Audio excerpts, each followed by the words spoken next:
Alors bonjour, avant de commencer la vidéo en tant que telle, je voudrais juste faire un petit message pour ceux qui ont vu la dernière vidéo que j'ai postée. Vous avez vu que la vidéo se fusait, mais le son lui continuait, et donc vous continuez à entendre ce que je disais sans me voir bouger avec mon élégance habituelle, évidemment ironie.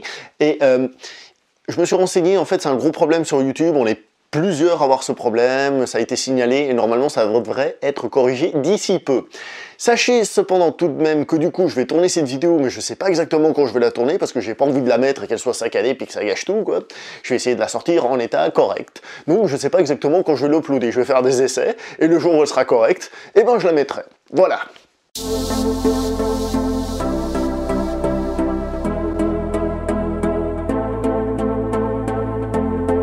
Bonjour à toi très cher spectateur et bienvenue pour cette nouvelle critique en post-projection. On va parler aujourd'hui du film Call Me By Your Name, le film réalisé par monsieur Luca Guadagnino, qui est, comme le nom l'indique, italien. D'ailleurs, Guadagnino, je ne sais pas exactement ce que ça veut dire, mais guadagnare, c'est gagner, en tout cas gagner de l'argent, parce qu'il y a aussi le verbe vincere, mais on n'est pas là pour ça, je crois. Dans ce film, nous avons Armie Hammer, que nous avons par exemple vu dans le film Man from U.N.C.L.E., et nous avons Timothée Chalamet, que nous avons vu tout récemment dans un film qui s'appelle Lady Bird, et auquel ce film a une certaine ressemblance. Alors ce film, c'est encore un de ceux qu'on nous vend à monts et merveilles, à gauche à droite, un film qui est nominé pour l'Oscar du meilleur film, etc., etc.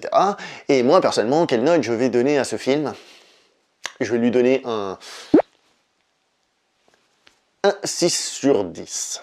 Pourquoi cette note-là? Et bien en fait, parce que ce film, un peu à la façon d'un Lady Bird d'ailleurs, il parle beaucoup de choses banales. Encore une fois, il nous parle de quelque chose de banal. Le premier amour, on a tous connu un premier amour, il parle d'amour de vacances, c'est des choses tout à fait classiques, banales, que tout le monde a plus ou moins vécu. L'innovation, la chose un peu nouvelle, la chose qui doit différencier ce film de tout ça, c'est le côté homosexuel. Et qui plus est, homosexuel, si je dis pas de bêtises, ce film est censé se passer en 1983, donc ça veut dire que c'est pas notre époque, l'homosexualité à l'époque est encore moins toléré, encore moins accepté, mais si vous enlevez le côté homosexuel du film, vous mettez, je sais pas moi, un couple hétéro ou n'importe quoi d'autre, et ben vous enlevez toute la substance qu'a ce film, vous lui enlevez tout et il devient un film banal parmi 36 autres. Banal au niveau de ce qu'il raconte, hein, je parle évidemment, là je suis au niveau de l'histoire en tant que telle. Et comme cette histoire est banale, je dois aussi reconnaître un petit détail, c'est que je comprends pas exactement en quoi elle est hyper touchante. Oui, ils sont amoureux, etc., etc., etc. Ouais, mais je veux dire, la sexualité, la découverte de la sexualité, ça arrive à peu près tout le monde, hein. Peut-être pas le 100%, mais à peu près tout le monde. Et tout le monde, à peu près, a eu des histoires de vacances, etc., etc., etc. Et on sait tous que le premier amour, c'est pas l'amour final, etc. C'est pour ça que moi, quand je vois ce film, et qu'on me dit « Ah, c'est une histoire super touchante, ils sont super amoureux et tout », oui, oui, mais c'est leur premier amour. C'est-à-dire, il y en aura d'autres, il y aura d'autres histoires, etc. Donc, je ne comprends pas pourquoi je devrais être spécialement touché par le scénario de ce film. De plus, je dois vous avouer qu'il y a deux choses qui m'ont un petit peu dérangé au niveau de ce couple qui se forme. La première, c'est la différence d'âge. Alors, dans le film, le personnage de Elio est censé avoir 17 ans, quant à l'autre, le personnage d'Oliver, je sais pas quel âge il a, mais il est censé préparer un doctorat, donc ils n'ont pas tout à fait le même âge. Et pendant tout le film, j'ai pas pu m'empêcher de voir quelqu'un de plus dominant, de plus sûr de lui, avec un petit enfant timide comme ça. Alors ben, je pense pas que c'est ce que le film voulait faire, mais c'est quand même une image que j'ai eue. Voilà. L'autre gros défaut que je vois dans cette relation de couple, c'est qu'en fait, j'ai pas senti d'alchimie entre les personnages. J'ai pas senti qu'il y avait quelque chose qui crochait. Du coup, même quand ils s'embrassent, quand ils se prennent dans les mains, je peux pas vous dire pourquoi, mais il y a quelque chose qui faisait que ça passait pas. Je sais pas, j'ai pas l'impression que je sais pas, il n'y a pas d'alchimie, ni dans les scènes de dialogue, ni dans les scènes un peu plus comment dire ça, sportives, on va dire.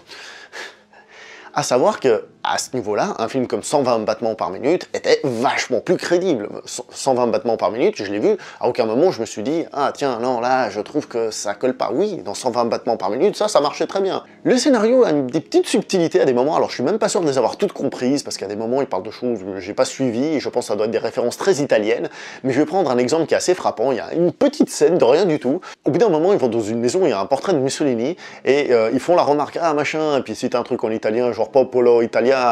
Et là, le personnage d'Elio, il fait « Ouais, c'est aussi ça l'Italie ». Donc, je me suis dit, le film doit avoir des petits trucs quand même, comme ça, disséminés, qui doivent toucher à certains sujets. Par exemple, au bout d'un moment, ils ont des invités italiens à table, alors bon, ils parlent de Buñuel, par exemple, pour parler de cinéma, mais il parle sans doute aussi de 2-3 autres trucs à des moments que j'ai pas réussi à suivre, qui peuvent être justement intéressants d'un point de vue... comment dire ça, donner une petite profondeur un petit peu plus au scénario, pas trop développé, mais juste quand même mettre des petites informations. Le film en lui-même, il est joli, il a des belles couleurs, ça c'est sûr, il a certains plans qui sont très bien trouvés, qui sont très beaux, etc. Au niveau des personnages, souvent il y a des flous, des choses comme ça, le film travaille beaucoup ça au niveau de l'image pour justement montrer le pauvre Elio qui sait pas trop où il en est, où il essaye avec les filles, il essaye avec les mecs, il essaye de se découvrir, est-ce qu'il accepte son homosexualité, etc. Donc à ce niveau-là, le film est plutôt intéressant. Après, de manière très simple, sans trop tomber dans l'esbrouffe, le film arrive très facilement à nous faire comprendre qu'il y a une tension sexuelle entre le personnage d'Elio et le personnage d'Oliver. Juste avec certains plans un peu qui... on regarde certaines choses. Après, évidemment, plus le film avance, plus ça monte. Mais déjà, d'entrée de jeu, on sent qu'il y a une espèce de tension sexuelle qui est installée au niveau des regards, etc. Une chose très intéressante dans ce film, ce sont les bruits. Ce film, il fait en sorte que les bruits des gens autour de nous, les voitures qui passent, les mouches qui volent, tous les bruits, en fait, on les entend clairement. Alors, ils dérangent pas le dialogue, mais on les entend. Et je trouve que ça aide tellement à donner cette image qu'on peut avoir des pays latins, là c'est l'Italie dans ce cas-là, mais je veux dire, quand je pense au Portugal, à l'Espagne, enfin j'ai l'impression que c'est un peu le même type de pays, quoi, je veux dire, c'est pas la Norvège, quoi, et ben, je trouve que ça aide avec ce côté justement où les murs ils sont pas très insonorisés, on entend les bruits et tout. Enfin bref, moi je trouve que ça aide à donner du cachet. D'ailleurs, le film en lui-même, il fait un peu stéréotype, évidemment, vacances en Italie, etc. Mais je trouve qu'il y a ce charme de ces pays latins, là, de l'Italie, et personnellement, c'est un truc que j'ai apprécié. C'est très bien transmis, le réalisateur étant italien, c'est sans doute cela. Les acteurs sont très bons, surtout monsieur Timothée Chalamet, par exemple. La scène de fin, je trouvais ça très bien joué, bravo, c'est très fort. Cependant, j'arrive pas à être emballé comme pour d'autres acteurs qu'il y a surtout cette année aux Oscars, par exemple, parce qu'ils méritent d'être nominés aux Oscars, c'est une très bonne interprétation, mais il n'est pas assez, comment dire, c'est pas une interprétation qui m'embarque et qui me fait prendre mon pied totalement. Pourquoi je parle de prendre mon pied sur un film qui parle de relations homosexuelles? Par contre, après, de l'autre côté, en face, on a Armie Hammer, qui lui, je trouve, il fait juste le beau gosse de service. Il est juste là, en mode un peu macho. C'est marrant parce qu'il est censé être américain, alors qu'il a plutôt un type de macho latin, je trouve, un peu... Et, bah, lui, je trouve qu'il fait pas grand-chose, et il a une belle gueule, il a un beau corps, et puis voilà, quoi. La musique, au début, peut paraître un petit peu particulière, parce que c'est des notes de musique qui arrivent des fois un peu au hasard, c'est du piano, souvent. Par exemple, dans le générique de début, au début, j'avais trouvé ça presque comme si ça commençait bam trop d'un coup, et dans le film, il y a souvent des musiques qui arrivent comme ça, tic, et qui repartent. Mais j'ai trouvé que finalement, on se laisse avoir par ces mélodies, et que peu à peu, elles nous restent en tête et tout ça, et elles accompagnent bien le film, et je trouve en plus qu'elles aident à donner justement cette image que je disais, latine, italienne, etc., etc. Donc pour moi, c'est un film qui a des qualités, certes, mais qui rate l'essentiel, c'est-à-dire la relation entre les deux personnages, qui est censée être le centre du film, et ça par contre, j'ai pas réussi à accrocher du tout. Du coup, j'étais pas intéressé, parce que je me suis dit, c'est une amourette forte, mais une amourette de vacances, et je sentais pas que ça matchait, quoi. Mais comme je ne suis qu'un hétéro, j'ai demandé à quelqu'un que je connais qui est homosexuel. Je lui ai demandé qu'est-ce que t'as pensé du film. Lui, il l'avait vu avant moi. Et alors bon, lui, il a adoré. Il m'a dit très clairement, j'ai beaucoup aimé. J'ai trouvé que c'était très sincère. Leur relation, moi j'ai trouvé que ça fonctionnait très bien. Et il m'a aussi dit, j'aurais aimé quand j'étais adolescent avoir eu ce film pour pouvoir me soutenir moralement et m'aider à prendre mes décisions. Donc il a beaucoup aimé, et je lui ai demandé quelle note tu lui donnerais, lui il m'a dit qu'il lui mettrait 10 sur 10, mais ce que j'ai bien apprécié, je profite ça pour le dire, c'est qu'il est resté quand même objectif en me disant « mais je sais parfaitement que c'est aussi parce que ça correspond à ma vie, que je me suis reconnu, etc. » Quelqu'un d'autre qui connecterait moins avec le film, justement parce qu'il n'est pas homosexuel, forcément il le verrait moins bien, et il a dit donc il comprenait aussi mon point de vue. Voilà, ça c'est une bonne discussion.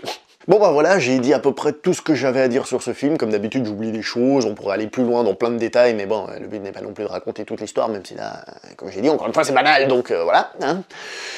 Portez-vous bien, je vous vois prochainement pour une prochaine vidéo s'il vous plaît, si vous êtes d'accord ou pas d'accord. Écrivez-le tranquillement en bas, d'accord? Dites-moi j'ai apprécié, etc. On est là pour discuter.